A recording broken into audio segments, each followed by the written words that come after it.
Yo, what's going on? Welcome back to the Bring the Sync podcast. I'm your host, Justin Hamroun, and today we got a good one. We got a great one, actually. This is the Super Bowl 60 preview between the New England Patriots and the Seattle Seahawks. So let's get into it. Man, does it bring a tear to my eye that we're going to have to say goodbye. Hey, that rhymed.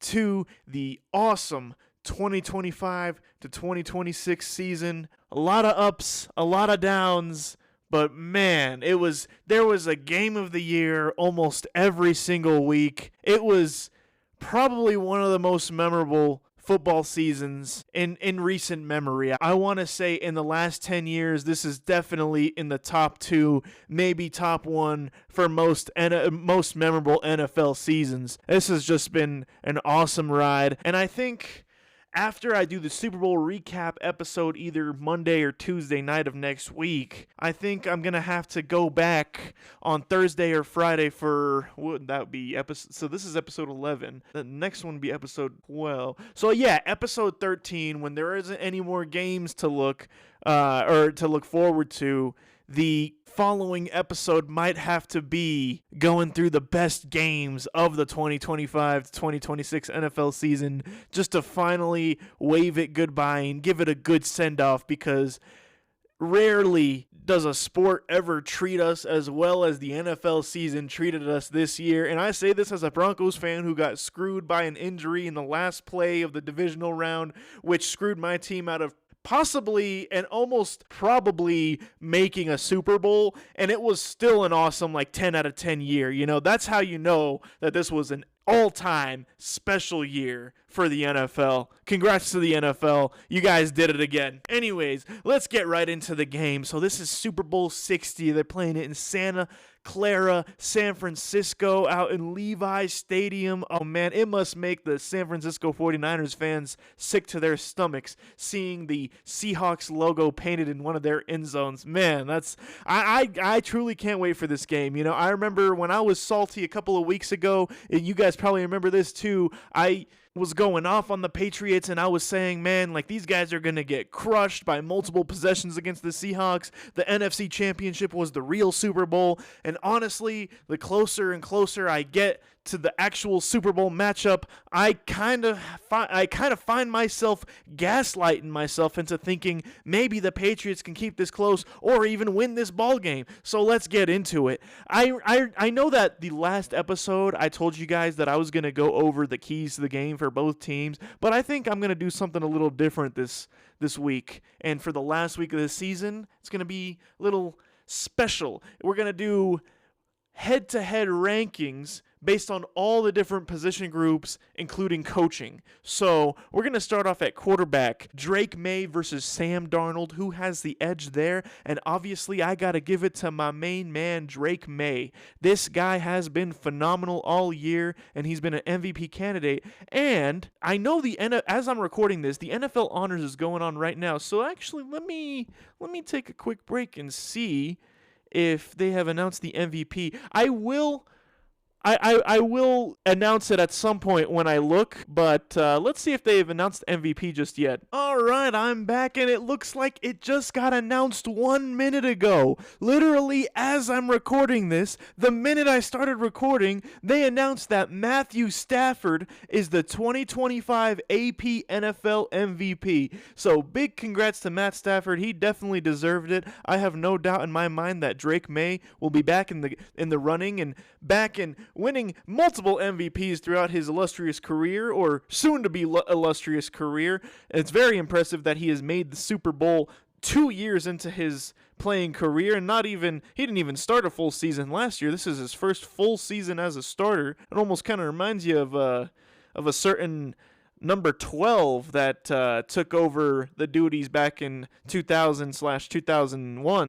I'm not going to make that comparison just yet, but there are a lot of parallels, and it's the same team, so a lot of people will be making those comparisons. But big congrats to Matt Stafford. Drake May, there was a lot of people that said that you deserved it. I wasn't one of those people that thought that you deserved it, but, hey, there was it was very close. It was very close. I think it went to the right guy, but Anyways, with all that being said, let's get back on the track. Drake May is obviously a lot better than Sam Darnold. Sam Darnold has been a hell of a quarterback these last couple of years, with the exception of a couple of starts here and there. But at least this year, he didn't have to worry about playing bad, because even in the games that he did play bad, they still won for the most part. I think they only lost one game in which he played very poorly in, and that was against the MVP, Matt Stafford, and that's when he threw 4 interceptions. Darnold did, and they ended up losing that game like 14-9. So they were actually still in it, down 1 possession or less than 1 possession, even though Sam Darnold threw 4 picks. So although Sam Darnold's been playing out of his mind, Drake May is my obvious pick, and I think the Patriots have the edge there. So we're going to go 1 point to the Patriots, 0 to the Seahawks as of right now. Now, moving on to the running backs. This is actually very, very, very close, and I'm going to have to double check and see if Kenneth Walker and Zach Charbonnet are playing. I don't believe Zach Charbonnet is going to be playing.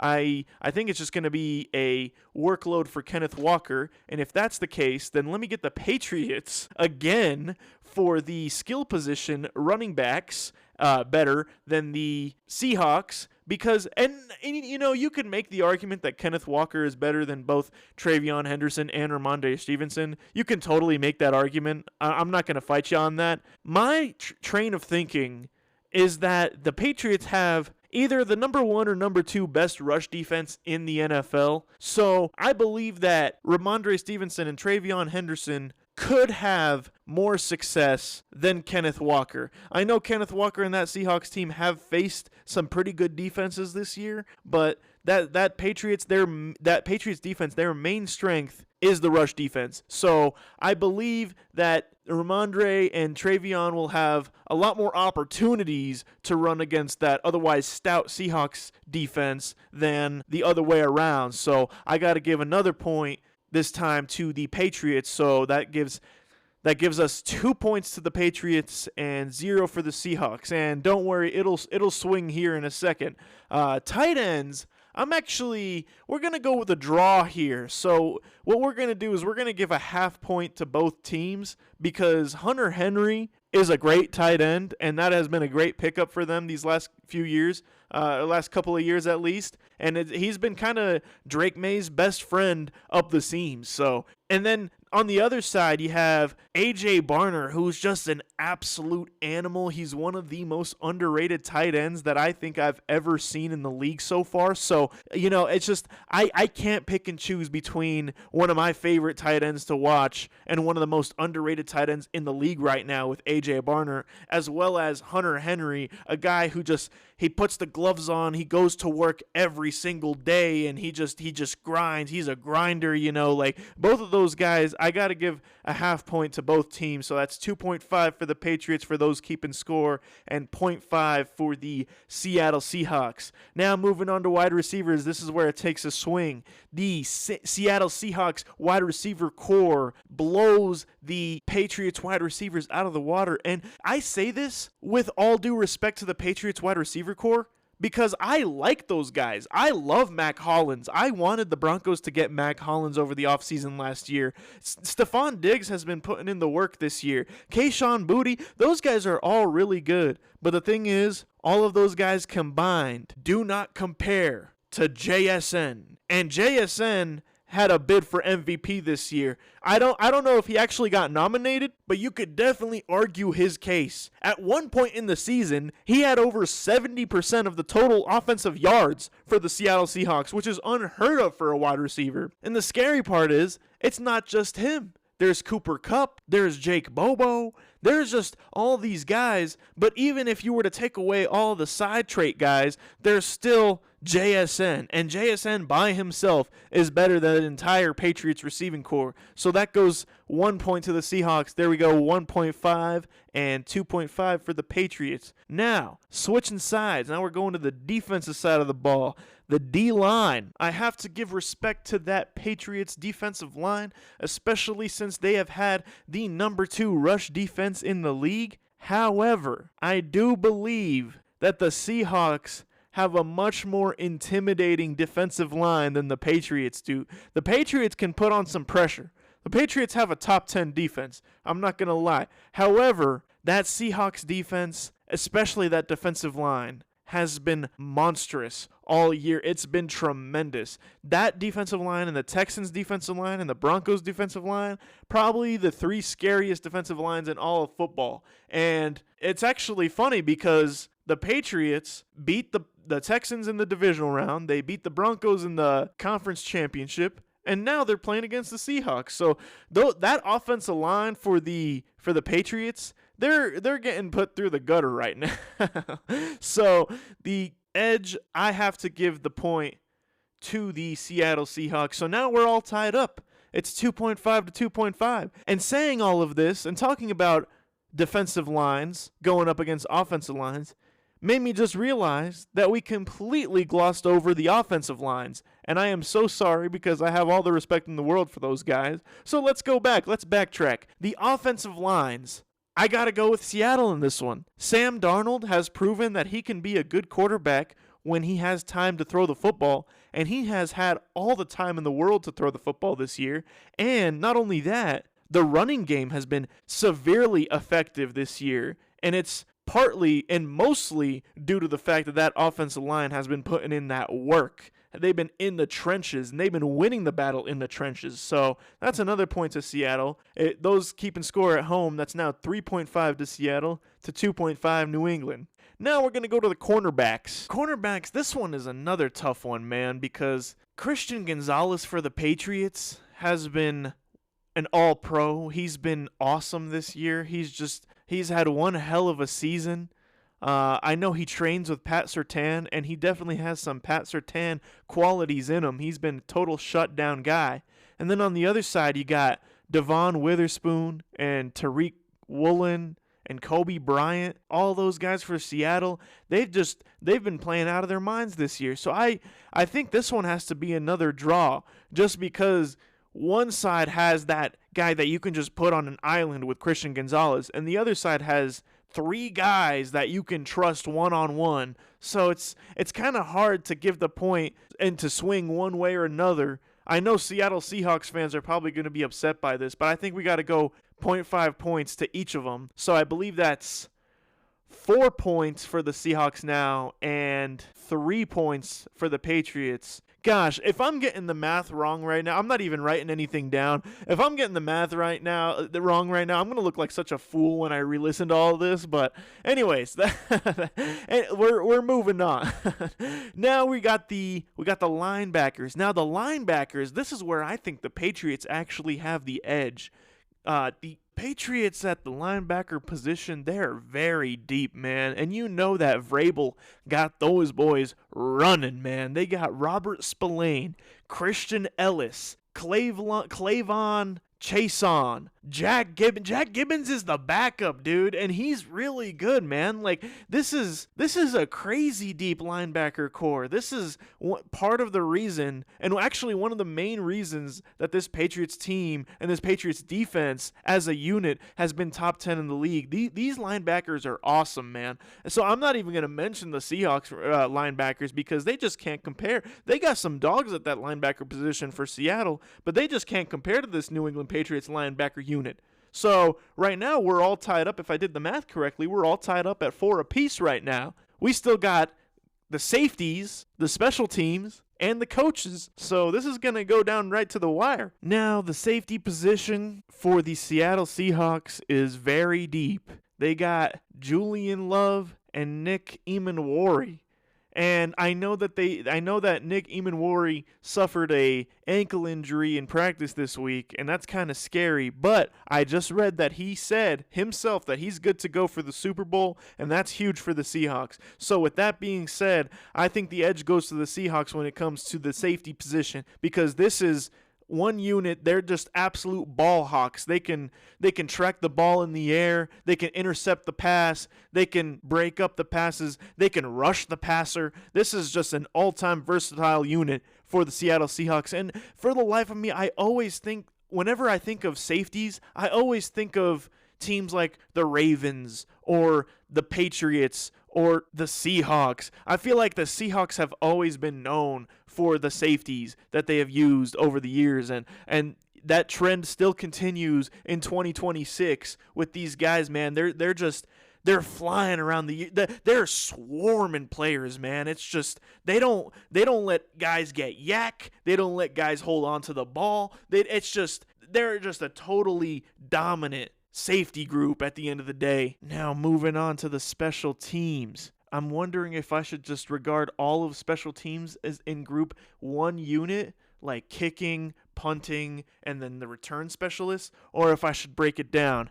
I think I'm just going to group it all, because as good as the special teams has been for the New England Patriots, and it's actually been a huge reason that they won 14 games and that they made it to the Super Bowl this year, the Seahawks have an all-time special teams unit, from the kicking, the punting, all the way to returning the kicks. When they traded for Rashid Shaheed, I said this in a previous episode, I said that trade for Rashid Shaheed has been one of the most all-time effective trades regarding a mid-season trade, pretty much of all time. It's legendary. That trade really changed the trajectory of their season. I don't think any analyst or person who knew the game going into this season, or even halfway through the season, thought that the Seahawks were the best team in the NFL. But when they made that trade, it really pushed them over the top. That Rashid Shaheed trade, man, he's just so fast and he's so dangerous. No matter where he catches the ball, there's just always concern for him returning a touchdown, and they've single-handedly won games because of Rashid Shaheed this year. So I got to give the point to the Seattle Seahawks. So now I don't know if I counted the point for the safety positions. So with the safeties and the special teams, I think now we're at 6-4.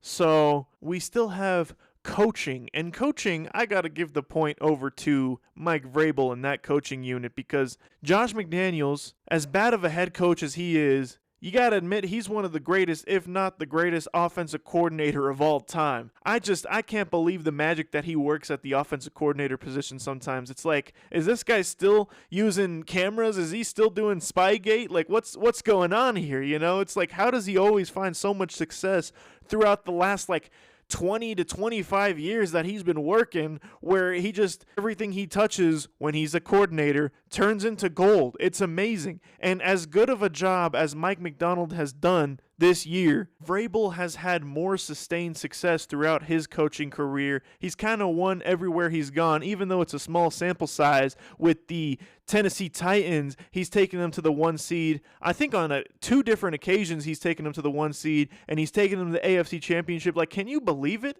Seeing the state of the Titans right now, and realizing that they were in the AFC Championship 5 or 6 years ago, that's amazing. And now he's in the Super Bowl with a sophomore quarterback and a team full of franchise or a bunch of free agent ragtag guys.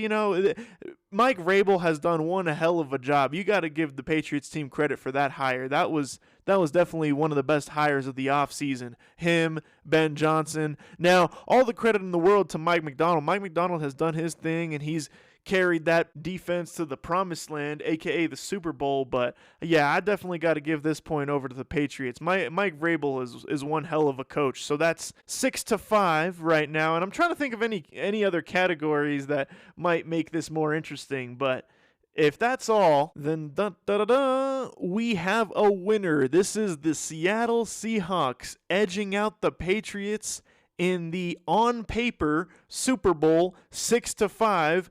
Outranking each position group just slightly with a score of 6-5, like I just mentioned. I don't want to repeat myself too much, but like they say, the games are the games are not played on paper. That's why they play the games. So as for my score prediction for Super Bowl 60, drum roll, I am picking the Seattle Seahawks to be the Super Bowl 60 champions, with Sam Darnold being MVP with a score of 34-27. It's going to be a high-scoring affair. I know a couple of weeks ago I said they're going to blow them out, but I think the Patriots with 2 weeks to prepare, 2 weeks of film to go over, like I said, Mike Vrabel's going to get those boys ready. I think he's going to keep it close. Honestly, I hope it's close. I want a good game. I want my Super Bowl party all focused on the game, watching the game, but I want the Seahawks to edge it out at the end. And it doesn't even matter what I want. I still think the Seahawks are the better team, even though I'm a little biased against the Patriots, and I've kind of picked against the Patriots all throughout the playoffs this year, but I am remaining unsullied. I still believe the Seahawks are your Super Bowl champions this year, and marking the end of an all-time NFL season. Now, that concludes the picks and previews, but we're not done yet because, like I said, NFL Honors is today. So we're going to go through all the winners of the NFL Honors as soon as I pull them up on my phone right now, and we're going to talk about them ever so briefly. We're not going to go too in-depth on all of them, but we're going to see who I agree with, who I disagree with, and if you guys have any disagreements, you can always leave a comment, or you can text me, or you can DM me on Instagram at BringTheSyncPod. That's at BringTheSyncPod on Instagram. I also have TikTok. I'm not as active on TikTok, but you can always find me on TikTok at, I believe, at the SyncPod too. I try to keep them. The same. So yeah, I think for both it's at the SyncPod. Anyways, for our NFL Honors review, we got our first award. Well, what do you know? I swear to God, I literally just pulled this up on my phone, and the minute I was just talking about Josh McDaniels, he wins the Assistant Coach of the Year for 2025, and he absolutely deserves it. As much as I absolutely hate this man with every cell in my body, I truly believe he deserves this. This was a hell of a job that he did this year with Drake May and that offensive unit. This is how you know I know ball, man. Like, I was talking about Josh McDaniels, I was glazing him, and then I pull up Adam Schefter's Twitter, and the first award that he announced was the Patriots offensive coordinator, Josh McDaniels, is the 2025 Assistant Coach of the Year. Wow, that's hilarious. Don't ever claim that I don't know ball ever again, man. Anyways, moving on, we got the 2025 AP NFL Defensive Player of the Year, and this one, to nobody's surprise, is Myles Garrett. Well deserved, my friend. Breaking the sack record in the least amount of snaps that anybody in that echelon has ever needed to break that sack record, especially when your team was losing and the other team's offenses could have just ran the ball the entire time. That was incredibly impressive. Well deserved for Myles Garrett. And not only that, but he's the second player ever to win this award unanimously. I don't think there was any contest, and clearly the voters thought the same. Now, the 2025 AP NFL Offensive Rookie of the Year goes to Carolina Panthers wide receiver Teteroa McMillan, which is kind of crazy, actually. Honestly, he definitely deserves it, and he definitely deserves the recognition, but honestly, Tyler Shuck, that would have been my pick. That would have been my vote, and I'm sure that this was not unanimous by any means, but you could have definitely argued that Tyler Shuck deserved this award, or hell, even Jackson Dart. I mean, any quarterback that comes in and plays successfully for a bad team, even though they lose some games, this is, I don't know. Teteroa McMillan, you could definitely make the case for. I'm not terribly upset at this, but Tyler Shuck or Jackson Dart, I think definitely could have made their case for this award too. So this must have been close. I'm sure we're going to see the voting results a little later, but yeah, congrats to Teteroa McMillan. I had him in fantasy in a couple of my leagues this year, and it was paying dividends. Like he was, for a rookie, he was putting up some points, especially with Bryce Young at quarterback. Like, granted, Young did make some strides this year, but you know, this is an interesting pick. The voters have spoken, I guess. That's all I can say. Now, the next award is the 2025 Protector of the Year, and this goes to, no surprise, Chicago Bears guard Joe Thuney. This guy pretty much wins everywhere he goes, and the Bears have gotten to the divisional round of the playoffs and actually won a playoff game for the first time in ages after signing this guy. So I think that was awesome. This guy, he's one of the best in the league, if not the best in the league, and you know, he definitely deserves this one. I have no arguments with this one. Now, the 2025 AP NFL Comeback Player of the Year is San Francisco 49ers running back Christian McCaffrey, and I can definitely understand why he won that, but there was a few arguments that could have been made for literally any other player, like Daniel Jones. I personally wouldn't have voted for Daniel Jones because he didn't finish the season, but that 8-game run that Daniel Jones had was magical, man. It looked like he was an all-pro quarterback. Like he really changed that franchise up those first 8 games. And then the other argument that you could make is Dak Prescott. Dak Prescott played out of his mind this year. This was probably the most confident that I've ever seen Dak play. This was also the biggest step in leadership that Dak has made this year, and he played really well, and he really carried his team to all of those victories that they had. Granted, they weren't enough to make it in that stacked NFC playoff picture. However, Dak Prescott, the Cowboys did not lose any games because of Dak, man. Like, the defense truly let them down, so I can understand why they gave it to CMC coming back from double Achilles tendonitis, but I just read a response on Twitter to Adam Schefter's tweet for the announcement of this award, and somebody said that this is the 8th comeback that Christian McCaffrey has had in his career, which is kind of hilarious, but it's also a good point because it seems like it's like every other year. This means do not draft Christian McCaffrey next year, but in 2027, go ahead and draft him in the first round because that means he's going to be an absolute bell cow. It's literally every other year. He's either a comeback player of the year or he's injured the entire year, so congrats to CMC. I'm not sure if that's his second time winning the award, but it kind of seems like it. And now, another point of emphasis showing that I know ball truly is the announcement for the AP NFL Coach of the Year for 2025.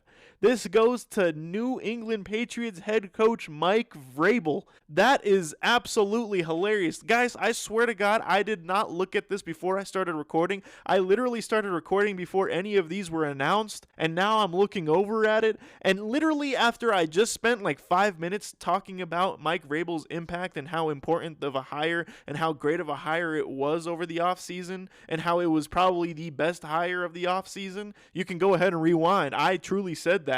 And now I refresh, and Adam Schefter tweets out that he wins Coach of the Year. Like, don't ever tell me that I don't know ball, man. Like, this is hilarious. Now, for the next award, we're gonna announce the Pro Football Hall of Fame class of 2026. 5 players made it, and unfortunately, Bill Belichick did not make it. I still can't believe that. I was truly and utterly shocked. But for the players that did make it, sorry, I just had to hop on the soapbox for a second. Drew Brees, Larry Fitzgerald, Luke Kuechly, Adam Vinatieri, and Roger Craig. Well deserved for every single one of these guys. A lot of these guys I watched growing up, and they were some of the best, if not the best, in their respective positions. Adam Vinatieri, what a career. I can't believe he finally just made it. Like this guy is single-handedly a kicker, or single-handedly one of the main reasons why multiple teams have Super Bowls is because of this guy. You know, Drew Brees, a top 5, top 10 greatest quarterback of all time. Larry Fitzgerald, one of my personal favorite wide receivers of all time. You know, like these guys are all awesome. Shout out to all of these guys. Unfortunately, I never saw Roger Craig play, but I'm sure he deserved it, even though I didn't watch him. So, you know, shout out to every single one of these guys. Shout out to Luke Kuechly, one of the best of his class, an all-time class act, an all-time physicality guy, just an absolute beast at that inside linebacker position. He could cover the best of them. He could hit the best of them. He's just one of the greatest players of all time at that respective position. Now, the next award goes to the AP NFL Defensive Rookie of the Year. For the year 2025, this is Cleveland Browns linebacker Carson Schwessinger. Say that 5 times fast. Now, this one also goes as no surprise. I don't think anybody else deserved it. This guy has been making plays all over the field and was probably one of their best draft picks of the last few years. This guy, he was truly the steal of the draft. Like he can fly, he can cover, he can hit people. He single-handedly saved Andrew Berry's job as a GM. Like, this Browns draft class, with the exception of the quarterbacks, which are still kind of unproven, this draft class was probably an all-time draft class with Quinshawn Judkins and Carson Schlesinger and Harold Fannin. And, you could make the argument for Pro Bowler Shedeur Sanders, but yeah, shout out to Carson. He truly deserves this one. I really can't think of anybody other than Nick Emanwari for the Seahawks that deserve this, but my vote, if I were a voter, were to go to Carson Schlesinger, so I think they got it right. Now, for the AP NFL Offensive Player of the Year, we got the Seattle Seahawks wide receiver Jackson Smith-Njigba. And man, what did I tell you guys, man? What did I tell you? I said this guy made a case for MVP, and I refreshed the page, and he wins Offensive Player of the Year. Like, this is, I'm not going to keep tooting my own horn like this, but come on, you got to give me some respect here, This is how you know this is just a truly underrated podcast right here. Anyways, yeah, shout out to JSN, man. Hey, I don't know of anybody else that deserved this. This should have been unanimous. I don't think it's unanimous, but this should have been unanimous for sure. Like I said, at one point, he was responsible for like 70% of the offensive yards. Truly one of the most dominant and best seasons by a wide receiver in NFL history. Like, maybe you could have made the argument for Puka Nacua, but as soon as Puka got injured, it kind of guaranteed JSN would win this. And this guy, he played hungry all year, and hopefully he can continue to play hungry in the Super Bowl, because I just love watching this guy play. He's so shifty, man, but he's also like so slimy. Like, it's hard to keep a hand on him. It's hard to cover him. It's hard to even see him on the field. It's just this guy can do it all. He can catch, he can run, he can make plays, he can throw. He is definitely the best wide receiver in the game right now. I feel totally confident in saying that right now. And I kind of already spoiled this earlier, but Matt Stafford is the AP NFL MVP for 2025, and this was well-deserved. Honestly, it's about time. He's had some great seasons, some tremendous seasons throughout his career, but he was subjected to some really bad teams. So congrats to Matt Stafford for winning his first MVP. I think this definitely pushes him into the top 10 conversation for top 10 quarterbacks of all time. I don't know if I would put him in top 10 just yet. Maybe top 15, with the NFL MVP award and a Super Bowl. Maybe if he can win another Super Bowl, he can definitely get pushed into that top 10 category. Definitely one of the best quarterbacks that I've ever seen play in my life, and I am so glad and grateful that I've had the privilege of watching Matt Stafford play this year and throughout his entire career while we're at it. So shout out to the Georgia boy, Matt Stafford. What a guy. Can't wait to see what he's got next year. Hopefully he doesn't retire. Hopefully he runs it back one more year and we get to see a legend make a Super Bowl push at least one more time in his career. Now, I believe the last award goes to the Walter Payton NFL Man of the Year, which I actually have no idea how they determine this. But this goes to Commanders linebacker Bobby Wagner. I have to do more research onto how they decide who to give this award to. Obviously, they have a vote, but it's like, how do you determine who makes the biggest impact in his community? Like, I'm sure, I don't know what his cause was, but I'm sure he made a hell of a cause for his community. But I just don't know how you can just decipher, well, this guy's helping out kids and this guy is helping out the homeless. Like, give it to this guy over this guy. Like, how do you determine that? I don't understand. But anyways, it's a good award. I'm glad they have that award, but it's just interesting because there's 32 different nominees from every single team. Every single team nominates one guy for making a difference in their community, and they give it to one guy who I guess made the most difference in his community out of those 32 nominees. I don't know. Don't ask me. I'll have to do more research, but this one seems a little weird. I've always kind of been curious about this award, but shout out to Bobby Wagner. I'm sure he made a huge difference and made his community more more excellent, and he strived for perfection and accepted excellence, and he made a huge impact both on and off the field in his community and just in terms of overall leadership. So shout out to Bobby Wagner. Just another trophy in his big trophy case that he's going to retire with, probably either this year or next year. And as I just claimed that Stafford should be returning next year, or at least I wanted him to return next year, I just refreshed Adam Schefter's Twitter, and it said Matt Stafford, throughout his public acceptance speech at the NFL Honors, he committed to returning for next season. So let's go. I'm really hyped for that. I'm so glad that I get to see a legend in the making, and the Broncos play the Rams next year. So that's going to be an awesome game. Bo Nix versus Matt Stafford, that Broncos versus Rams, it's going to be a good one. I'm going to have that one circled just from right now, the time of recording at February 5th. Thursday. I'm circling that matchup right now, and I'm pretty sure it's in Denver too. So it's gonna be a great game. Hey, maybe I can make it out to that game. We'll see. I'm getting ahead of myself. Anyways, I hope you guys enjoyed that. That was a special edition of the Picks and Previews Super Bowl edition plus the NFL Honors. I'm so glad I started recording this while the NFL Honors was going on, so we could have two birds with one stone. Please like, comment, subscribe.